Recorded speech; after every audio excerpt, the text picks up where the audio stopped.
When I arrived at the small family dinner, I saw 80 guests and a banner that read, "Welcome, baby Emily." My mother laughed and said, "We spent your bonus on family joy." I stayed quiet and replied, "Noted." That night, I logged in, froze their accounts, reversed 14 transactions, and withdrew the entire $9,800 bonus. By morning, something about the property had changed. My mother beamed like it was the Oscars. "Surprise," she called out, arms wide, then quieter, but still loud enough for everyone near the shrimp platter to hear, "We spent your bonus on family joy." She laughed like it was a punchline. I stood in the doorway, stunned. I hadn't told them about the bonus. Not really, I mentioned a raise. A good quarter, but not the check, not the actual number. Noted, I said. That was it. Nobody noticed my flat tone. They were too busy dancing around in pastel. Emily was glowing in white lace like she was royalty, my sister. The same sister who forgot to pay me back for her rent last year. The same sister who called me an emotionless calculator at Christmas because I didn't cry at the Hallmark movie she made everyone watch. That night, after the final guest had taken their gift bag and the balloon orange had sagged into something sad, I logged in. I didn't yell. I didn't cry. I just froze every joint account, reversed 14 transactions, and quietly withdrew the entire $9,800 bonus from the shared family savings I'd stupidly agreed to set up last year. It had my name on it, too. So, legally, not even theft, just correction. I wasn't trying to hurt anyone. I just needed to protect what was left of my peace. Not through revenge, but through clarity, through truth. By morning, something about the property had changed. And not just in the way the garbage bags were piled high by the door like broken promises. No. There was a note on my old room's door, posted in my mom's cursive. Please don't overreact. We did it for Emily. She's family. She needs this. I left the post-it where it was, grabbed my laptop, sat on the edge of the guest bed, and opened the folder I swore I'd never use. It was called Receipts, because if they wanted to start a war over family joy, they were going to learn what that actually costs. I didn't speak to them for 5 days after the small family dinner.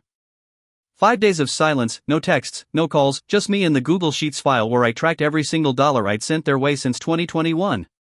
Rent payments, $6,300. Medical bills, $2,480. Emily's emergency car repair, $1,900. Groceries, recurring $125 per month. Streaming services on my card for platforms. My mom's wine subscription still active. I was a walking ATM with a Wi-Fi password. The 6th day, my sister called. I didn't answer. Then my mother left a voicemail. "Honey, we know you're upset, but you're overreacting. It was just a dinner. Emily's having a baby. She needs support right now. We thought you'd be happy." I played that message 5 times. Not once did she say thank you.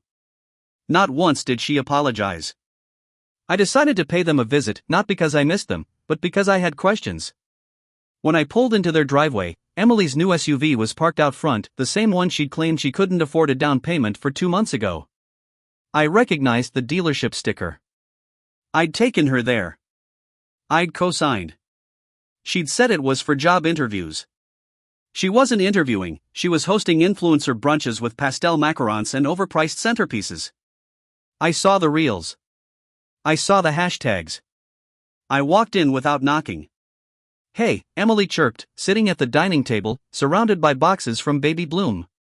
"Look who decided to grace us with his presence." My father looked up from the kitchen island. "Don't be dramatic. Your sister's pregnant, right? So that makes it okay that you emptied my bonus into a fake baby shower with 80 guests?" I said. He scoffed. "It's called giving back to the family. Try it sometime." I stared at him. "I gave you $9,800. And what? You want a parade for that?" he snapped. My mother interjected.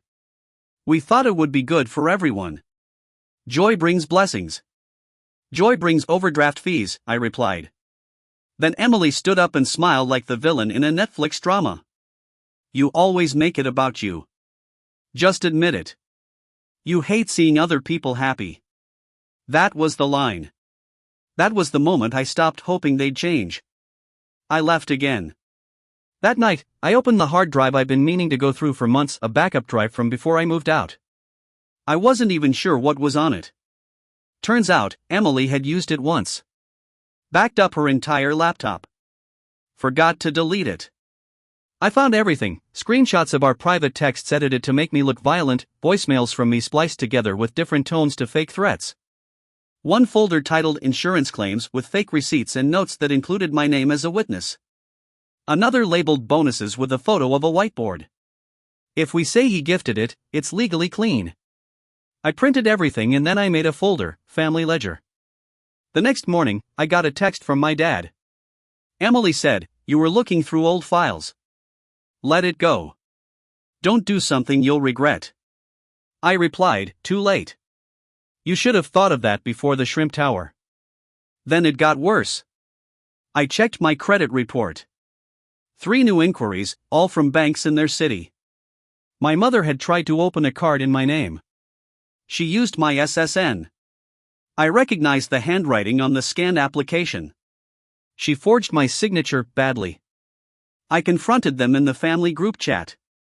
Attached screenshots, timestamps, the file path message. "You have 48 hours to explain." After that, I pressed send. My aunt left the group. Emily replied, "This is harassment." My father sent a thumbs up emoji. My mother replied, "You are tearing this family apart."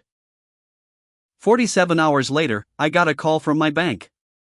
A $4,500 wire attempt had been blocked. Recipient, Harris Family Trust. I'd never heard of it. The bank asked if I knew E. Harris.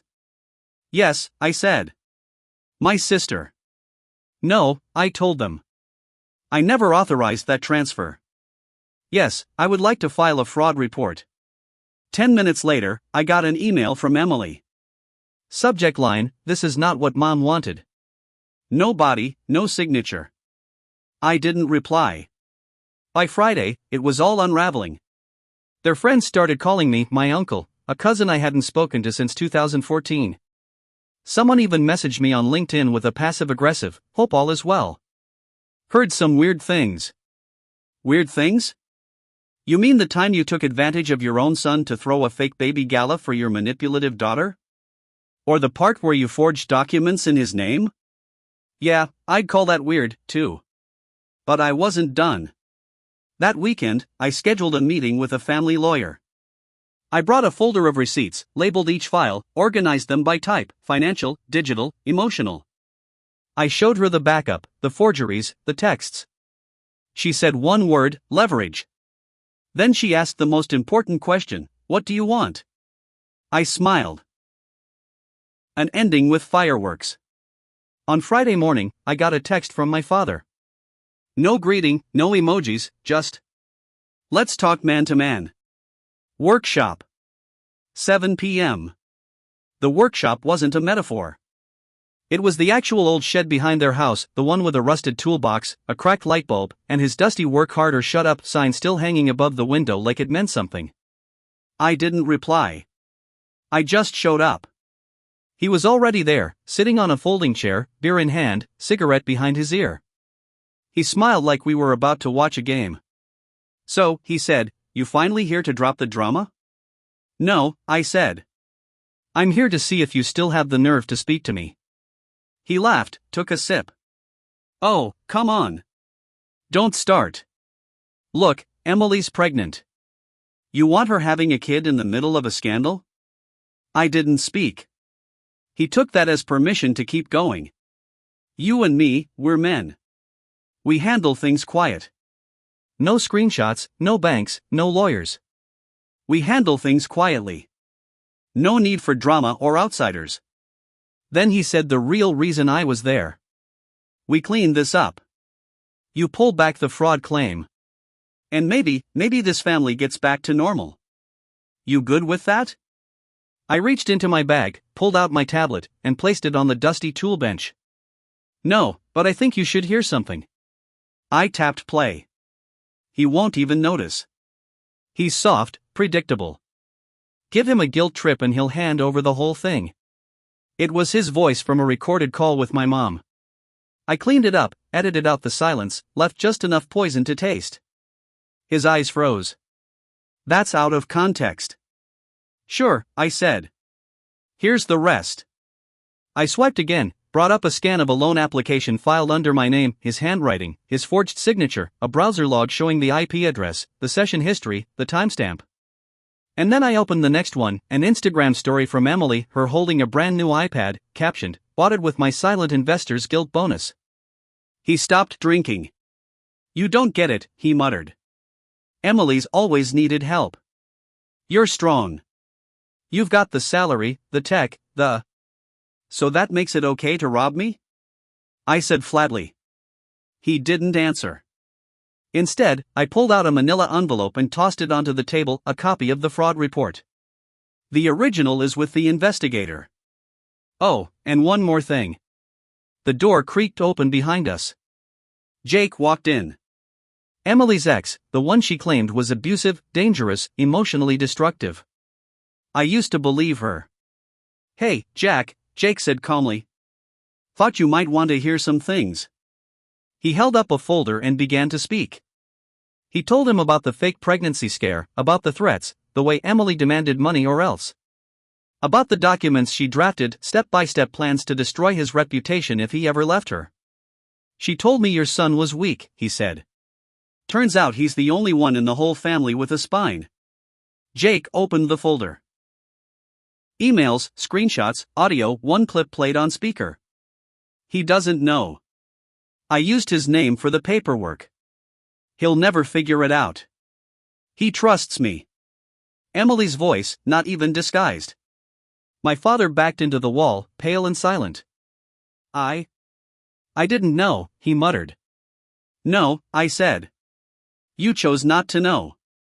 Then I leaned closer, looked him in the eye. "You lost me. Not this week. Not this month. For good." And I walked out. As I stepped into the evening air, I heard Jake's voice behind me, calm but sharp. "By the way, Jack, if any of you come after me again, I go public." By morning, something about the property had changed. A notice was taped to the front door. "Sale of shared interest pending legal resolution." It wasn't handwritten. It wasn't subtle. It was bright orange, stapled to the frame with cold intent. By noon, Emily had called me 23 times. My mother sent 3 voice notes, all of them crying. My father sent just one text. "You're making a mistake you can't walk back from." I didn't respond. Instead, I uploaded a document folder titled Family Transparency Initiative. No drama, no hashtags, just facts. Inside were PDFs, screenshots, recordings, the loan documents in my name, audio of Emily bragging about manipulating me, photos of the baby shower that cost $9,800 from my bonus, a timeline of every transaction, lie, and public humiliation, and of course, the letter from the county confirming I had sold my 50% share of the house to a legal firm. They didn't know I still had partial ownership. It was the last card I'd held. They thought I was bluffing. They forgot I was raised by them. The fallout started within hours. A neighbor posted a photo of the orange notice to Facebook with the caption, "Harris House in trouble." Another neighbor commented, "About time someone stood up to those people." That same afternoon, I received an email from a local news blog. They'd seen the documents. They wanted a statement. I gave them one line. "Sometimes you have to burn the legacy to escape the inheritance." They made it the headline. That night, my mother posted a 7-paragraph Facebook rant. She called me ungrateful, said I betrayed the family. Said, certain people don't understand how hard it is to be a parent.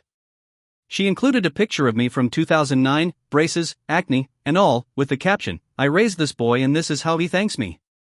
The post got 14 likes, all from relatives I haven't spoken to in years. Aunt Teresa commented, sending prayers. Stay strong. I didn't reply, but I did log into LinkedIn and remove every family connection from my profile. I didn't want them near my name. 3 days later, Emily uploaded a video. Her face was pale, her eyes perfect tears, the music in the background dramatic piano. Sometimes people break you and they call it justice. My brother used to be my best friend. I don't know who he is anymore. The comments were brutal. Someone posted, "Isn't this the girl who faked DMs and forged loan papers?" Another said, "She's the reason women get accused of lying." One user found the clip of her voice from the leaked audio and synced it with the baby bump photos from the party.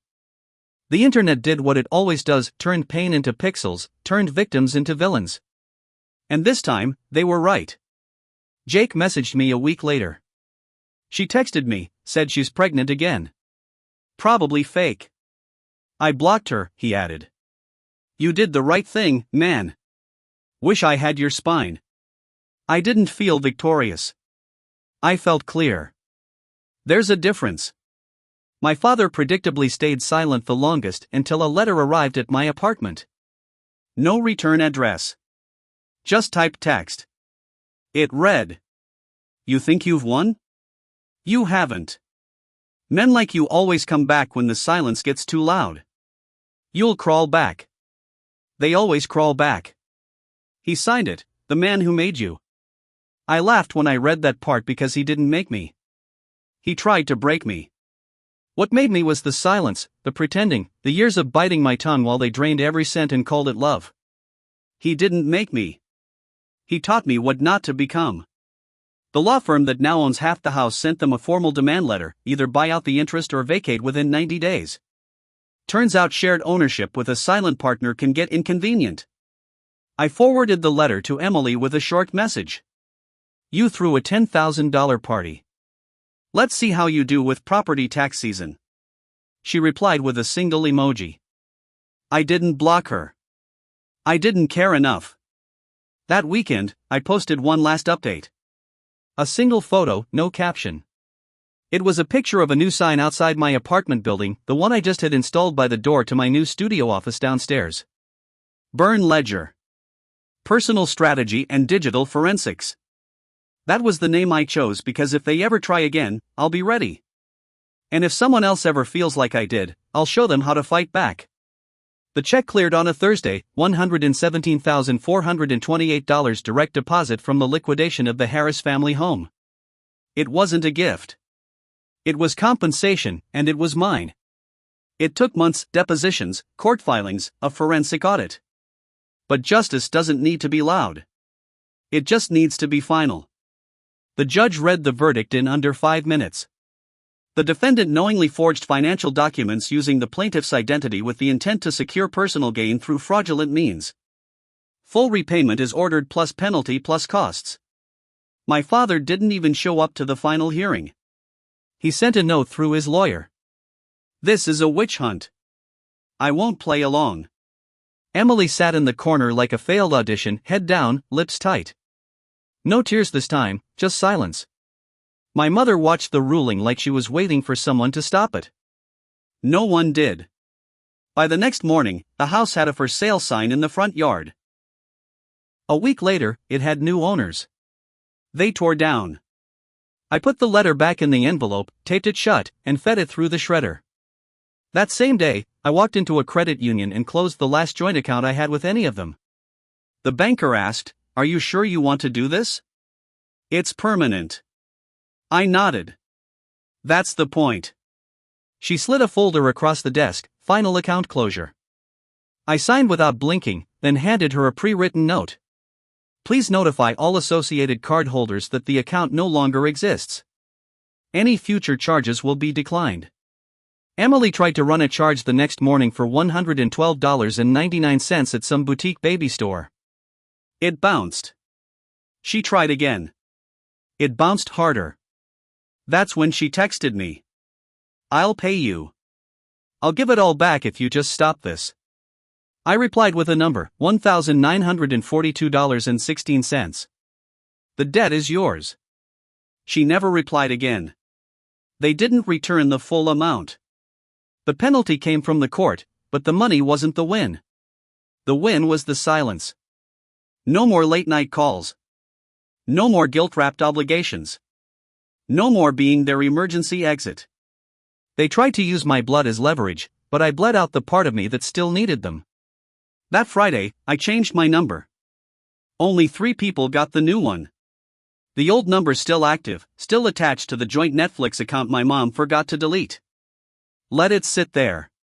Let her wonder who I am when the screen says, "This profile is no longer available."